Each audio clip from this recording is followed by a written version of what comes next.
ವಸತಿ ಯೋಜನೆ ಪೂರ್ಣಗೊಳಿಸಲು ನಿರ್ಧಾರ.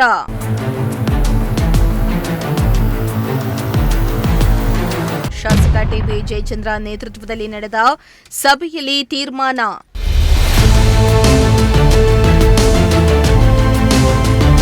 ಶಿರಾನಗರದಲ್ಲಿ ಬಡವರಿಗಾಗಿ ವಸತಿ ಯೋಜನೆಯಡಿಯಲ್ಲಿ ವಸತಿಗಳನ್ನು ನಿರ್ಮಾಣ ಮಾಡಲಾಗಿತ್ತು. ಆದರೆ ಈ ವಸತಿಗಳು ಕಳೆದ 7-8 ವರ್ಷಗಳಿಂದ ಅನುಷ್ಠಾನಗೊಳ್ಳದೆ ಸ್ಥಗಿತಗೊಂಡಿತ್ತು.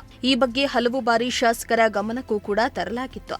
ಈ ಬೆನ್ನಲ್ಲೇ ಶಿರಾ ಶಾಸಕ ಹಾಗೂ ದೆಹಲಿ ವಿಶೇಷ ಪ್ರತಿನಿಧಿಯಾದ ಜಯಚಂದ್ರ ನೇತೃತ್ವದಲ್ಲಿ ಸಭೆಯನ್ನ ಕರೆಯಲಾಗಿದ್ದು, ಸಭೆಯಲ್ಲಿ ಶೀಘ್ರವೇ ಶಿರಾ ನಗರದಲ್ಲಿ ಸ್ಥಗಿತಗೊಂಡಿರುವ ವಸತಿ ಯೋಜನೆಗಳನ್ನು ತ್ವರಿತವಾಗಿ ಪೂರ್ಣಗೊಳಿಸಲು ನಿರ್ಧಾರ ಮಾಡಲಾಗಿದೆ.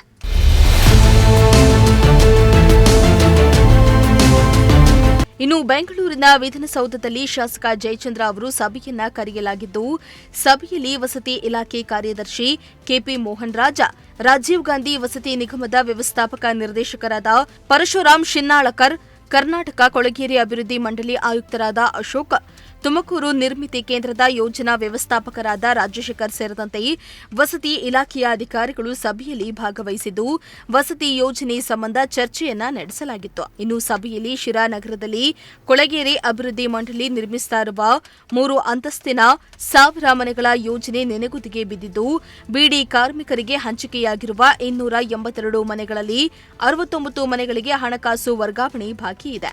ಒಂಟಿ ಮನೆ ಯೋಜನೆಯಡಿ 7 ಮನೆಗಳು ಅಪೂರ್ಣ ಮನೆಗಳು ಪೂರ್ಣಗೊಳ್ಳದೆ ಫಲಾನುಭವಿಗಳು ತೊಂದರೆ ಅನುಭವಿಸುತ್ತಿದ್ದಾರೆ. ಹೀಗಾಗಿ ತ್ವರಿತವಾಗಿ ಹಣಕಾಸು ಒದಗಿಸಿ ಯೋಜನೆಯನ್ನ ಪೂರ್ಣಗೊಳಿಸುವಂತೆ ಅಧಿಕಾರಿಗಳಿಗೆ ಸೂಚನೆಯನ್ನ ನೀಡಿದ್ರು. ಶಾಸಕರ ಸೂಚನೆಗೆ ಅತಿ ಶೀಘ್ರದಲ್ಲಿ ಫಲಾನುಭವಿಗಳಿಗೆ ಮನೆಗಳನ್ನು ಹಸ್ತಾಂತರಿಸಲು ಕ್ರಮ ಕೈಗೊಳ್ಳಲಾಗುವುದಾಗಿ ವಸತಿ ಇಲಾಖೆ ಅಧಿಕಾರಿಗಳು ಇದೇ ವೇಳೆ ಭರವಸೆಯನ್ನ ನೀಡಿದ್ರು. ಶ್ರೀಮಂತ ಪ್ರಜಾಶಕ್ತಿ ಟಿವಿ, ಶಿರಾ.